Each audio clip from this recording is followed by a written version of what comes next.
Comment tu peux réviser ton concours avec la technique Pomodoro, c'est ce qu'on voit tout de suite.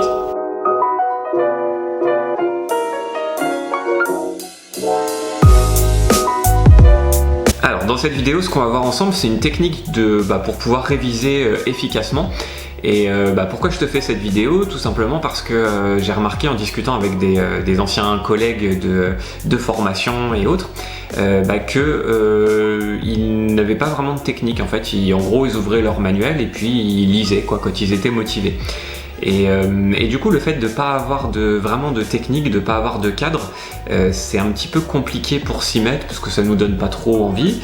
Et puis, on n'a pas de cadre, donc c'est assez compliqué de se repérer. Pourtant, se poser la question de comment réviser, c'est aussi important que de se poser la question de quoi réviser.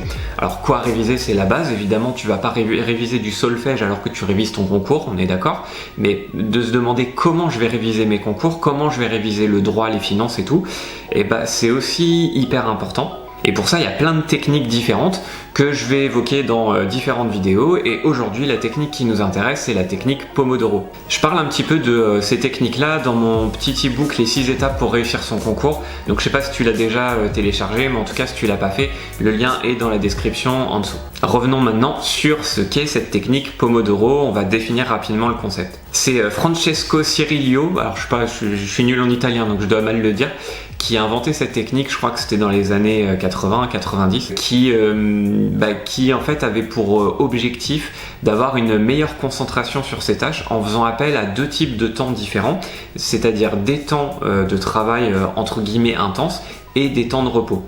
Lui partait du principe en fait que le temps de repos n'est pas un temps inutile, bien au contraire, c'est un temps qui va te permettre d'assimiler ce que tu viens de faire, en fait, ce que tu viens d'apprendre, et qui vont te permettre de te remotiver derrière, d'être à nouveau efficace dans les temps de travail. Le constat de départ, il est tout simple, c'est de se dire on ne peut pas être efficace pendant plusieurs heures d'affilée avec un très haut niveau de concentration. Peut-être que certains y arrivent, mais c'est quand même très rare.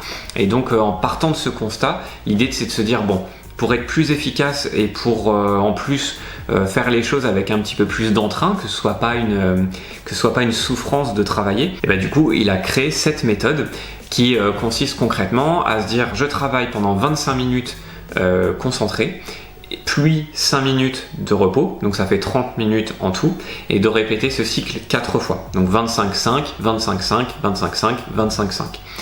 Et au bout de ces 4 pomodori, donc c'est comme ça qu'on dit, un pomodori c'est 25 de travail et 5 de repos, au bout de 4 cycles, donc de 4 pomodori, soit tu arrêtes, tu as fini pour ta journée et ça te va très bien, soit si tu veux continuer, tu fais une pause plus grande, donc là tu vas prendre une pause de 20 à 30 minutes même, où tu vas faire vraiment autre chose, tu vas vraiment couper, et après repartir pourquoi pas sur un autre cycle pomodoro avec ces 4 pomodori. Donc concrètement, un pomodori, comment ça se passe? Avant de te jeter dans les 25 minutes, tu as une première étape quand même qui est la planification. Il va falloir que tu planifies quand même un minimum tes révisions, que tu te poses quand même la question avant de qu'est-ce que je vais réviser. Donc admettons que tu veuilles réviser, les finances publiques ou quelque chose comme ça. Il va falloir que tu t'organises un petit peu et que tu anticipes en te disant telle révision, telle partie des finances publiques, ça va me prendre tant de temps. Il va falloir réfléchir un petit peu à tout ça. Ensuite, tu prends ton minuteur, tu le règles sur 25 minutes. Bon, là, moi, ce que je te conseille, c'est de pas avoir les minuteurs, tu sais, qui font tac tac tac, là, qui font du bruit, les minuteurs de cuisine. L'inventeur de cette méthode préconise d'avoir un vrai minuteur parce que le bruit, là, le tac tac tac, ça te rappelle aussi que tu dois rester concentré parce que tu n'as que ce temps imparti. Moi, je trouve que c'est un peu anxiogène, j'ai essayé. Je trouve ça pas terrible. Moi, au contraire, ça me met la pression et du coup, je suis pas efficace du tout. J'arrive pas à me concentrer. Donc, teste les deux. Je te mets en description aussi un lien vers une application que tu as sur un site web gratuitement où t'as juste à cliquer et tu as tes pomodori qui s'affichent et donc t'as ça sur un coin de ta table sur ton écran.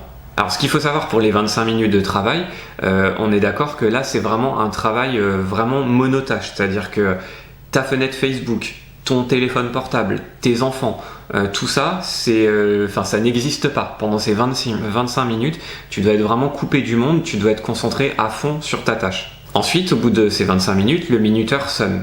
Donc là, on rentre dans la troisième partie, c'est les 5 minutes de pause. Donc là, pareil, 5 minutes de pause, ce que je te conseille, c'est de bouger. C'est-à-dire que si tu restes sur ton PC, si tu travailles sur un ordinateur, et que tu dis tiens, je vais aller sur Facebook vite fait, tu restes à la même place, voilà, c'est pas une vraie pause. Donc moi, ce que je fais par exemple, parce que quand j'utilisais cette technique-là, et il m'arrive encore aujourd'hui de l'utiliser pour d'autres choses que la révision de concours, mais enfin bref.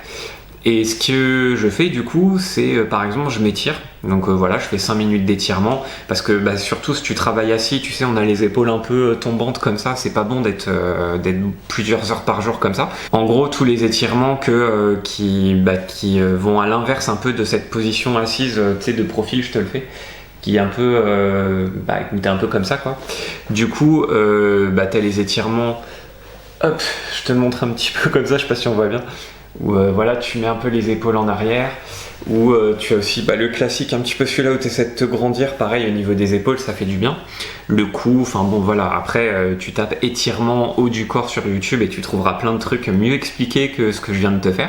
Sinon, truc tout bête, je me lève aussi, je vais me prendre un grand verre d'eau et voilà, le fait de marcher un peu aussi, ça permet de refaire circuler un peu le sang et puis de se remettre un peu en position active, donc ça aussi c'est bien. Et même carrément ce que je fais, moi j'ai un vélo d'appartement en fait chez moi et alors oui c'est sûr que je vais pas faire 15 km en 5 minutes, mais de temps en temps sur ces pauses de 5 minutes, je me fais un peu de vélo et pour faire une pause donc on va dire un peu physique, ça me permet d'activer un peu mon corps et en même temps je me prends mon téléphone portable et puis je me regarde une petite vidéo YouTube ou voilà un truc comme ça, un peu à la cool, un peu machin. Après j'essaie de pas trop partir dans le divertissement, j'évite de me regarder une vidéo de vannes ou de trucs comme ça, j'essaie de rester un peu sur un truc intelligent entre guillemets, mais voilà, tu peux faire ce genre de choses pendant ces 5 minutes. Et puis après ton minuteur ressonne au bout de 5 minutes, donc là tu as eu un premier cycle entier de Pomodori et donc un deuxième cycle là s'enchaîne. Alors l'intérêt de cette technique Pomodori, en fait moi j'en vois plusieurs. Le premier intérêt, c'est que tu es concentré sur la notion plus de temps que de tâches. Alors je m'explique. En fait, quand tu fais par exemple un Pomodoro entier avec tes 4 sessions, tu auras quand même travaillé presque 2 heures. Au total, tu auras travaillé 100 minutes, quasiment 2 heures. Et du coup, tu auras comme un sentiment du devoir accompli. C'est-à-dire que c'est quand même assez... ça commence à pas être dégueulasse de se dire que j'ai travaillé quasiment 2 heures. Surtout si tu fais ça quasiment tous les jours. Donc ça permet aussi d'avoir une gratification de soi. Et puis ça permet de dédramatiser un petit peu sur le volume de travail qu'on a. Si on réfléchit juste en termes de tâches, en termes de volume de travail, les révisions ça fait peur parce qu'on se dit il y a trop de choses à réviser quoi. Et le fait de se rattacher à cette technique par exemple, ça permet tout simplement de se dire bon voilà, aujourd'hui j'ai fait un Pomodoro entier, donc 4 Pomodori, voilà c'est bien. Et du coup ça permet de rentrer vraiment dans ce que beaucoup appellent la politique des petits pas, c'est-à-dire qu'au lieu de se dire voilà il y a une tâche énorme devant moi, je sais pas par où commencer, je commence par faire un pas, puis un deuxième, puis un troisième, et puis on verra bien jusqu'où ça mène, mais en tout cas de pas être bloqué en fait face à l'énormité de la tâche et de se dire on va avancer petit à petit, on va faire des choses et en fait tu vas te rendre compte qu'au bout de plusieurs semaines tu auras vachement avancé en faisant cette petite technique. Du coup tu vas rentrer dans une habitude finalement et puis cette habitude là de faire par exemple un Pomodoro par jour si tu as le temps ça va te permettre aussi d'avoir une motivation plus facile parce que comme c'est une habitude, tu n'as même plus besoin de te motiver, tu sais ce que tu as à faire et tu le fais. L'intérêt aussi de Pomodoro, c'est de visualiser en fait ce qu'on a à faire. Le fait je te parlais de tâches, qu'il faut peut-être pas être trop réfléchir trop sur la tâche, il faut quand même juste faire le travail de visualisation avant de rentrer dans les Pomodoro parce que il faut quand même savoir un petit peu où tu vas. Si tu le fais un peu à l'arrache, ça va pas être bon, mais ce que je t'invite à faire, c'est d'abord de te pencher là-dessus et de te dire mon travail par exemple, si tu dois réviser le droit public, d'essayer de diviser ça en sous-thématiques et puis de se dire en combien de Pomodoro je peux régler tel problème, je réviser telle notion. Et puis le dernier intérêt, et qui est pour moi vraiment le plus gros intérêt de cette technique là, c'est que tu es obligé en fait de te couper du monde. Donc ça j'en ai déjà parlé parler, donc je vais pas m'étendre trop là-dessus, mais vraiment c'est hyper important. C'est pour moi toute la base de cette technique, c'est de se dire, voilà, pendant 25 minutes, il n'y a rien qui peut m'interrompre. Mon téléphone est coupé, tout ça, enfin voilà, je suis dans mon truc. Donc maintenant qu'on a vu la théorie sur le Pomodoro, concrètement, comment tu fais? Alors je vais te proposer deux façons de voir les choses, la façon classique et puis une façon plus personnelle. Donc la première version, voilà, c'est de te dire j'ai un manuel. Si tu veux réviser par exemple, je sais pas, la région, tu vas prendre ton manuel à la page région. Tu vas lancer 25 minutes et puis tu vas essayer de te faire des fiches. Donc c'est un peu la façon classique de réviser.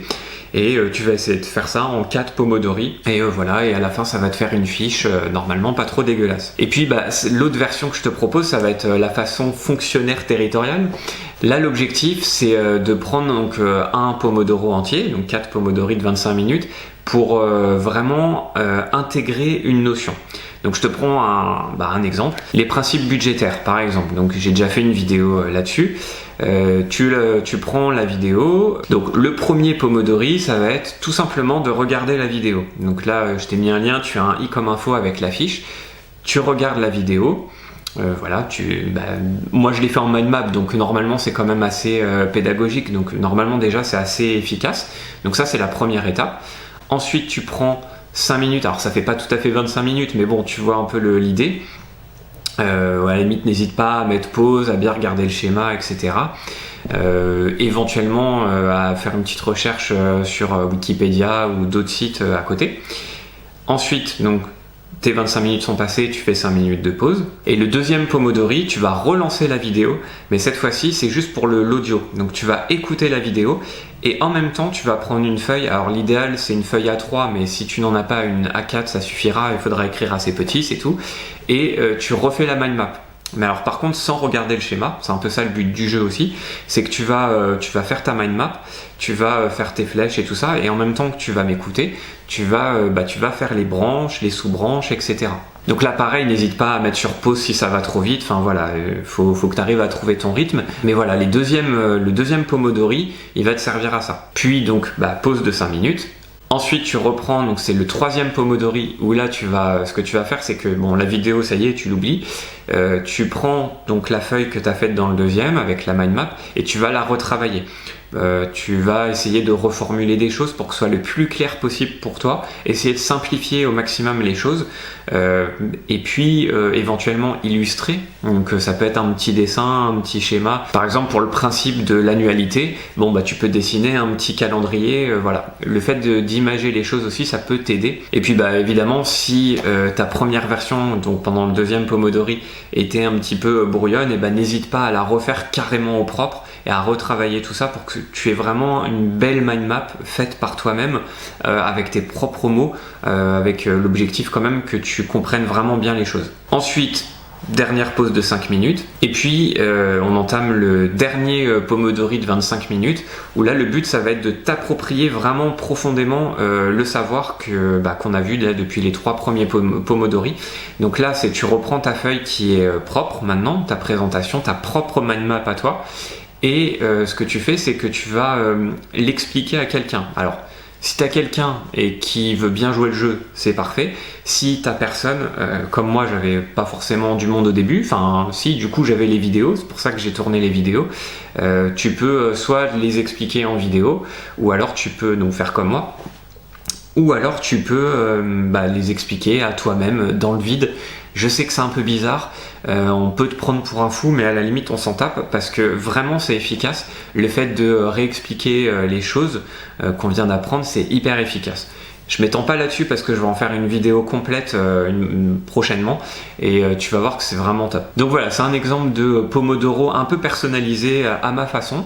Après le Pomodoro classique, avec juste tes fiches, ton manuel et tout, ça marche très bien aussi, tu fais comme tu veux. Mais en tout cas, je t'invite à tester cette technique et puis à m'indiquer dans les commentaires en dessous si ça l'a fait pour toi ou pas. Même si c'est négatif, si t'as essayé, que t'as pas trop aimé, n'hésite pas aussi, moi ça m'intéresse quand même d'avoir ton retour. Et du coup je te laisse sur mon nouveau slogan parce que on entend souvent faut réviser dur et tout. Non, moi je dis pas ça, moi je dis il faut mieux réviser, donc n'oublie pas, révise mieux.